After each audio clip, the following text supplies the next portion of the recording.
it's time to stop dunking on the Tories and move. But it's so difficult, Bo. Right, yeah. How can I stop? I just hate them so much. It is Moorish, isn't it? Once you get Our going. favourite sport. But it is now time to switch our eye of Sauron over to Labour and just start dunking on Labour for the next 5 years. The rationale of this, and I spoke to you earlier about this, is that the Tories are sort of, we've beaten them in a fight and they're sort of bleeding out in the corner and to be ignored, which is perhaps not the best analogy for the YouTube terms of service, but it is an analogy. It's not actual violence. You can only slay one dragon at a time, really. Well, where Reform were in the polls before this election, they were never going to be the government this time. So it was all about sending a message to the Tories and trying to sort of wound them as much as possible politically, which has happened. So hopefully, as we say, if they're not actually dead, metaphorically, hopefully they are at least bleeding out and won't recover. Certainly not Do not within the next resuscitate. 5 years. Yeah. A non-resuscitation order on the Tory party. So now Labour. So let's talk about, not much time has passed. So they haven't really had enough time, really. It's quite often, we always talk about the first 100 days. That's almost a truism, almost a cliche, isn't it? What a government can or can't get done in the first 100 days. Have we got that from the Americans? It's been around for a long time. I think we've both just been saying it for years and years now. So quite often you'll see after the first 100 days, there'll be headlines saying, what has Starmer done in his first 100 days? Like Blair famously had an amazing first 100 days. Brown had a terrible first 100 days. Anyway, they haven't had very long, but still we are beginning to see some of the things they're doing, or rather failing to do right away. So let's start with foreign policy. We've now got David Lammy. One of the dumbest adults I've sort of ever seen is now our foreign secretary. Famously went on Mastermind and didn't get a single question right. on his specialist topic. He chose the topic for the questions and still got none right. Knew nothing about contemporary history. And on his general knowledge one, it was laughable. It was laughable. They were questions designed for little kids. On the celebrity mastermind, they're pretty easy questions. They're much, much easier than the normal mastermind. Anyway, if anyone wants to see David Lammy attempting to go on, or was going on Celebrity Mastermind and attempting to answer the questions, it is laughable, some of the things he said. Like common sense stuff. I would be worried for him if and when Trump becomes president, because Trump doesn't forget anything. And having this man sitting there squirming under Trump's critical eye would be I will work overtime that week. Just to enjoy that. There's also the case of David Lammy when he was saying, I've not seen any police officers, and there was one stood right behind him live in shot over his shoulder. Yeah. No, he's really, really dumb. We say this about all sorts of people. They're incompetent, they're stupid, they don't know what they're doing. No, this guy is genuinely stupid. One of those, sometimes you meet an adult and you think, how have you not understood things? How do you not have sort of the baseline general knowledge that a child would have about certain things? But that's who he is. And so he's our foreign secretary, one of the top 3 or 4 secretaries of state in our country. And if any Americans don't know, it's the equivalent of the State Department. So Anthony Blinken is their guy. So he's the top diplomat. After the Prime Minister and perhaps the King, he's supposed to be the top most important ambassador for the whole of Britain. Yeah. And it's a pure embarrassment. So anyway. It's also, I know it's not necessarily a very politically correct thing to bring up, but he is a black man who will be going to places like China and Saudi Arabia, who will not treat him equally to that of a white man. Yeah, they'll ignore that, won't they? Yeah, it's one of the unfortunate things. True bigotry in other places in the world is allowed, isn't it? Apparently? I mean, it's something that people get uncomfortable when I say it, but I always say, like, my family's been to China, mainly for business, but on 2 separate occasions. And I just think, I know, yes, they're racist in the UK, but like, let's contextualize it. The UK is one of the best. I mean, the UK and Canada are one of the best in terms of integration of people from different countries, depending on their values, of course, than any other country. Like in places like China and Russia, they don't even hide it. They don't care. It's so in your face. And I always think someone like him, and I hope he doesn't have a negative experience, because of course I don't wish that on anyone, but someone like that, if he did have a negative experience, will still come back to the UK and act like they're like sort of, racist at his door, like that, are trying to club it down. And I'm like, you can say that some things are good. Like, you can show appreciation. You can say something positive about the country that you're representing. It's okay from time to time. You can tell the truth once in a while. Particularly as a foreign secretary, as I say, you're sort of, you are the top ambassador, really. Yeah, the top diplomat is what you are. as the Foreign Secretary. All diplomacy is done through the Foreign and Commonwealth Office. So as the head of that department, that's what he is. He did play the race card almost immediately within a day or 48 hours of becoming in government, started talking about race needlessly. But anyway, so the first thing on foreign policy is the spectre of quote unquote resetting ties with the EU. Of course, Labour and lots of people on that side of the aisle, that side of the equation, didn't ever want to leave. They thought it was sort of a betrayal of almost the post-war consensus to even have a referendum. That David Cameron was insane for even putting it to the people. And the fact that he then lost, or the pro-EU types lost, they've never come to terms with it, have they? Absolutely never come to terms with it. You see it on, I hate to bring it up, on Twitter all the time, don't you? Of people in their names, like rejoin the EU. And it's so common. And it's bizarre that they're still clinging on to it. I mean, up until a few years ago, that was like Keir Starmer's reason for existing. Not even like trying to get a new referendum. Forget invalidating the last one. Trying to get a new referendum so that we can rejoin the EU. They're like the Remainers' annoying cousins, the rejoiners. And he had to shut up about that since rejoiners, remoaners. If you remember Change UK, that sort of literally kind of traitorous party that went behind the government's back and tried to negotiate with Europe while we were still in the process of leaving and all that sort of thing. Yeah, there's massive rejoin movements, mostly among, well, I won't go down that route, but there is a call for it. And so just before the election, Starmer did go on record and say something along the lines of, I don't see Britain rejoining, sort of formally, completely rejoining the EU in my lifetime, or something like that, he said, sort of ruled it out. But now, sort of straight away, they're sort of starting to make noises about it. So you can just see there that it was, we're going to reset ties. Because there are many layers, many shades of grey to being, quote unquote, in Europe. There's one thing to be a full member of the European Union and the European Parliament, but there's many layers, aren't there? Like the free movement zones, whether you're in the single currency, there's at least 3 or 4 different layers to it. And when you really peel the onion and look at it in detail, there's many more layers. So they're just saying, if you look at the next link there, just the idea that Labour are saying now, the argument that the deal we finally brokered with Europe was sort of botched.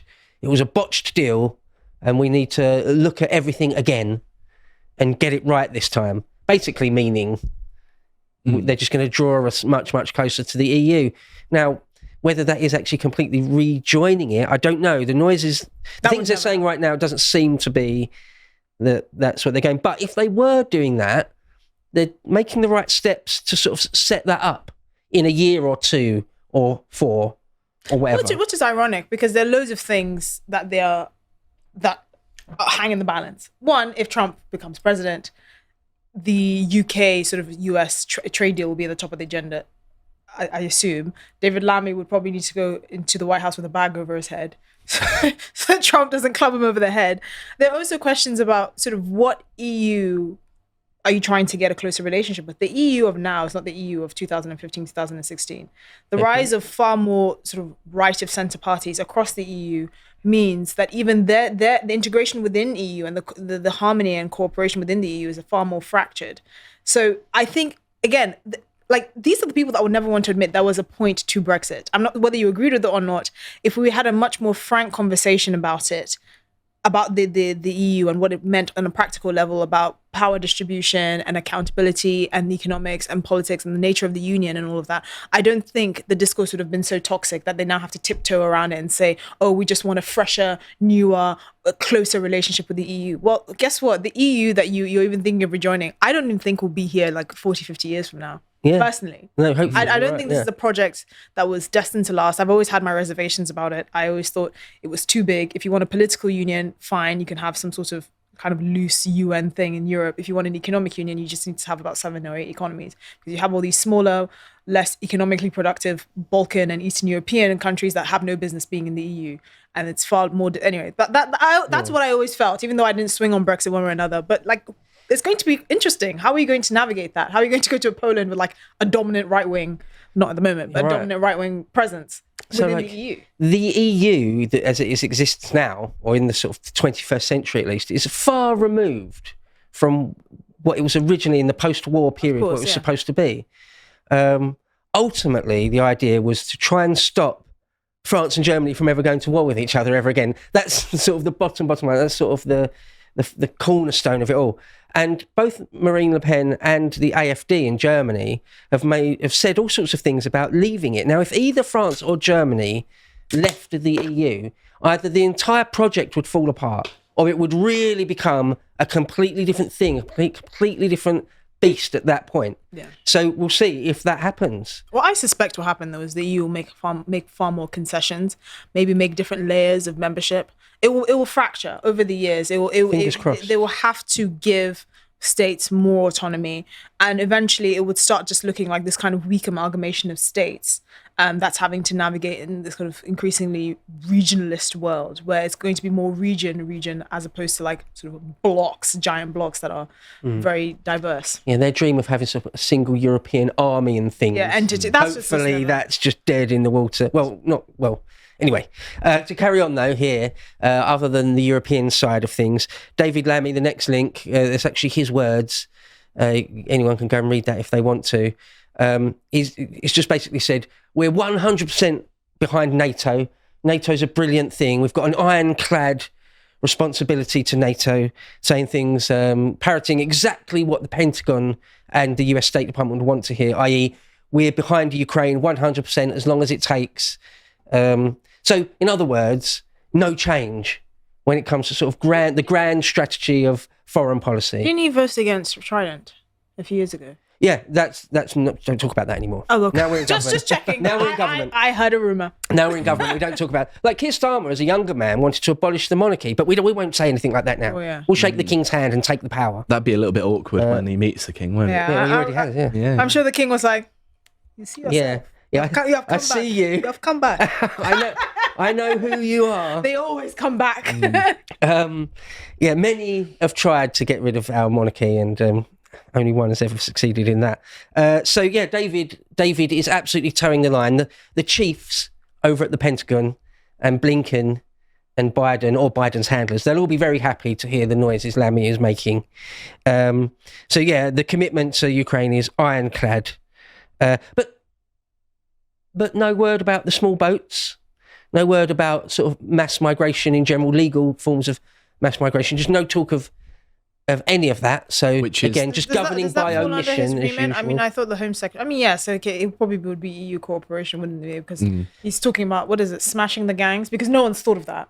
Right. No one's thought of smashing the gangs. You say the Home Office, yeah. I mean, really, I would put it under the remit of the Defence Secretary myself. Oh yeah. But the Foreign Secretary would have something to do if we're going to have to strike deals with France as well as any other countries that we want to But the funny thing is, they don't even want to share the migrants amongst each other. This is the interesting. How are you going to share? Like when the EU itself doesn't even want to share the load of migrants, how are you going to share it with the UK? And then smashing the gangs. It sounds like you're taking them like to the red light district to have a weekend of fun. Yeah, you guys can get smashed.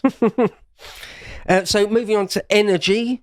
They have talked about, obviously, the Labour Party are very green. More of these aren't they? hideous onshore wind farms. Oh, Yeah, so they've committed. horrible, aren't they? I think there are loads. When I went to Skegness, there were loads on kind of like on the beachfront. I was like, they are actually hideous. They are an eyesore. No, absolutely. Yeah. And I think there's all sorts of arguments to be made why they're not really all that efficient, because we're a relatively windy country. Give that to us, having giant solar panel farms, like it's okay if you're in Arizona or a waste of time here, here, it's going to be a waste of time here. But wind farms, maybe. But yeah, the onshore ones, people don't seem to care as much about the offshore ones because obviously you don't have to look at them all that often. But I think there are sort of all sorts of arguments that they're not really efficient or in terms of money anyway, how much they cost to put up and all that sort of thing. Obviously, let's just build half a dozen or 3 or 4 nuclear power stations. Yeah. Obviously. Right. So yeah, that's after Samson says that after their life cycle, they end up being buried in the Chinese desert, and of course, the amount of carbon that goes into making them doesn't offset the amount that It they saves actually the planet. save. Yeah. Brilliant. So just another boondoggle. We spend a lot of money subsidizing them. They're hardly efficient. I mean, wind farms are one thing. Storing this renewable energy is something that no one wants to talk about. We haven't figured out a good and efficient way of storing this energy that we get from solar and wind. And for some reason, they just think, we'll generate the energy and then just like we'll pass it on into the ether. We don't actually have an efficient way of storing this energy. which is why well, anyway, I don't want to get into it, but Even if- I find it very infuriating. Even if they worked, I think that aesthetics are important, particularly in the British countryside, which is, beautiful and shouldn't be spoilt with And these limited. disgusting things like this. Yeah. It's It's not like we can limited, have right? these in the city, is it? Because in America, they have got sort of almost endless stretches of prairie and things that are completely empty. Whereas we don't have that. We're quite a small island. You're only in the most central part of England, you're still only 70 odd miles from the coast at any given moment. So we are quite a small island, to be fair. But yeah, so they think that the Tories trying to ban this was absurd. So they've just sort of done away with that. It was in their manifesto to sort of not do any more drilling in the North Sea. Suicidal. But yeah. not build any nuclear power stations. I mean, obviously there's the spectre of Chernobyl, and there's been other nuclear power station disasters, like 3 Mile Island disaster, and a handful of smaller ones as well. But it's pretty safe in the scheme of things. It's pretty damn safe. And we have the resources to do it. This is right. the argument around sort of building nuclear power stations. We have the resources and we have the cooperation of the EU on that front and developed countries like Japan to do it. It's actually the most, upfront cost aside, a very efficient way of securing our energy sort of infrastructure and grid, but they don't want to do it. And Britain's quite good at it. We were among the first in the 50s to build a working nuclear power station. And it's one of the things Britain does do well. They say we don't manufacture things anymore, which is kind of true. And we don't do all sorts of industries we used to have. But what we do well is higher technology. When we choose to do it. Right, when we choose to do it, right. So another thing, talk about housing. Rachel Reeves, the Chancellor, another or arguably the second most important office of state, and another one of these people on the Labour front benches who is dumb. There's sort of another way. When you speak to someone, within a few minutes, you get a feeling of whether they know what they're doing, whether they know what they're talking about, whether they've got any sort of base of knowledge or anything at all. And she's vacuous. She's stupid. I honestly think that there's only a couple of positions in government where you really need an expert. You really, really want someone that knows their business inside out, and the Chancellor of the Exchequer is one of them. You want a competent economist in that role, and she's just simply not that. The thing is, our politics in general doesn't attract the best and brightest because we don't pay them enough. Because somehow we think the people that are responsible for the well-being of 67 million people should be paid just as much as, like, I don't know, a GP in 10 years. And I'm like, I'm sorry, that's not how the job market works. If you want the best people, like the Singaporeans pay the politicians bonuses for jobs well done and for hitting targets. You have to be willing to invest in quality, right? If you were getting eye surgery and you found out your eye surgeon was on £5 an hour, you would run out of there because he would stab your eye with a toothpick. Right? I'm sorry. Unfortunately, pay does matter. Someone like Rachel Reeves and all these people, the David Lamys, they're career politicians. They've been funneled up by an inefficient system, and now they're responsible for. They hold very important seats of power. And we're saying, oh, but how did these people get through? Yeah, because we don't recruit talent. We don't build our political system to recruit the best. Well, David Lamy, Sky News outed him about a year or two ago that he takes all sorts of donations from people we don't know, to the tune of tens and tens of thousands of pounds. He says it's to pay his staff. The thing is, there's also the idea of just public service for its own sake. Back in the pre-World War II, for example, or the 19th century, politicians were paid very, very, very little. But you were drawn to it by sort of the draw of power, first and foremost, but also the idea that you were probably already rich. Yeah. It was already the reserve of sort of affluent people, and that you did it for the sake of sort of public service. Well, all that sort of gone out. That's when we had honour in our politics. Right. That's when we respected politicians. So both Rayner and Reeves are just talking about how they do plan. Seems like they really do mean to start building lots and lots and lots of new houses. To the tune of maybe 1 million, 1.5 million houses as quickly as they can. Obviously, to be filled largely by migrants. To house the 1 million migrants they've let in over the last couple of years. This is an utter catastrophe for this country. Not only are they concreting over our countryside, which is enough to make me absolutely furious, but then they're doing it in the name of making our country worse by importing people that have no right to be here. Don't share our values largely. Yeah. Yeah, I know. Yeah, it's a crime, an unbelievable crime. But they're laughing it up. They're having a good time. It's all fun and games. She's planning on improving house building permits on the green belt, which is a bit strange. It's in part of Labour's manifesto to protect our countryside and be environmentally friendly and all of that. What happens to our natural flood defences if you've approved house building across a lot of green sites in the country? Again, it's just that short-term thing, isn't it? What about more farmland? houses. Let's just build them. Don't worry about anything else. Yeah, but what about farmland? We're increasingly dependent on food imports because we don't actually have enough farmland to feed our ever-growing population. These people are amateurs. This is sort of the Blair era third string, fourth string people. Right? I mean, didn't she say she worked at the Bank of England? I'm pretty sure she interned there for a summer. I saw someone on Twitter, they did a list of the cabinet and their previous work experience. And lots of them, it just said none. In other words, their whole career had been as a politician. Yeah, no, they'd never worked outside of it. And a good third of them, I think, or maybe more, just said none. And then a lot of the others were really, really entry-level stuff. Yeah. Shadowing a minister and then, working in the civil service for a few years. And it's just, yeah, I mean... But the question is, why would the kinds of people we want in politics actually want to be in politics? Why would the business owners and the surgeons and the farmers and all of that, why would they want to enter politics? There's no honor, there's no dignity, it doesn't pay enough. It's a thankless task. Even if you do happen to get a seat and claw your way up to power, you have a civil service that's working tooth and nail against you. I mean, half of the failure of Brexit can be blamed on the civil service. So, I mean, it's just a rotten system. Some people are just allured by sort of the aphrodisiac of power. Even if you don't really wield much. But you get your name inscribed in the history books that you got to be the Foreign Secretary, you got to be the Prime Minister, along with the likes of Walpole and Peel and stuff, and Churchill. So, for some people, that's the allure. So before I wrap up this segment, because we're getting on for time, I thought I would mention a couple of things I think might be good or potentially be good. There's one, the Tata Steel, not that. There's one where they're re-looking at doing a deal, perhaps with Tata Steel, to try and save some of the steel industry, whether they really will or not. Whatever remains of it.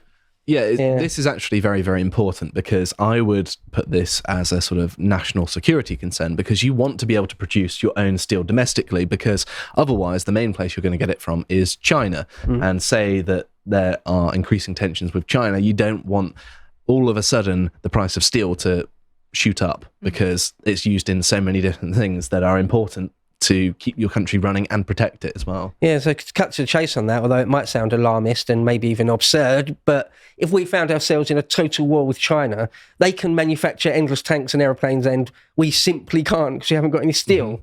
I mean... This is the one place where I agree with a lot of sort of left-wing policy, which is we should have crucial industry in this country, sort of the Americans that have approved billions in funding for the semiconductor chip industry because most of the most sophisticated ones come from Taiwan, and if China blockades Taiwan, then we're all screwed. I mean, I think that's something that we in the UK should be doing. I mean, we have something on a much smaller scale in companies in Cambridge, but it's not enough. Steel is another thing. You don't need to be left-wing to believe that, though. I'm about as free market as it gets, but I have an exception for national defence. I just don't hear a lot of right-wingers saying it. I mean, they would say something like, yeah, we shouldn't have sold off our water companies or energy or whatever. Yes, that's fine, but it's more than just, core infrastructure. It's also about... the kinds of industries that keep everything ticking. And food is one of those. Don't destroy your precious farmland that's ever decreasing because you want to build more houses to let all these people that you've let into the country live in houses. Well, we haven't learnt our lesson on that because the Americans were able to leverage our food insecurity in the British Isles in the 2 World Wars to basically destroy the British Empire. That was the sticking point. That is our weakness as an island, and we've still not fixed it, and it's infuriating. Yeah, allowing your steel industry to be subverted or stolen from you, or allowing your own farmland to be annihilated. It's let's poison all our own rivers. It's on that level. It's absolutely insane. That's already happened.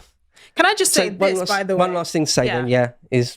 The reason for this is because of illegal migrants. That's the only reason why. That is but literally if you look into why a lot of migrants are coming from France and Belgium, it's because they have national IDs, like a national ID card system. And they tried introducing this back in 2014 when I was in uni, because I remember I applied for one, fell through the floor. But that's the reason why. So anyone who's just listening, we're just looking at a BBC article there that says Labour rejects Tony Blair's call for ID cards. If anyone doesn't remember, Tony Blair loved the idea of ID cards and tried to bring it in multiple times and was always just about thwarted. And obviously behind the scenes, he's still very important. Sir Tony, who's a member of the Garter, still has got a lot of power behind the scenes. And it seems like he's obviously tried to bend Starmer's ear. Let's get this done now.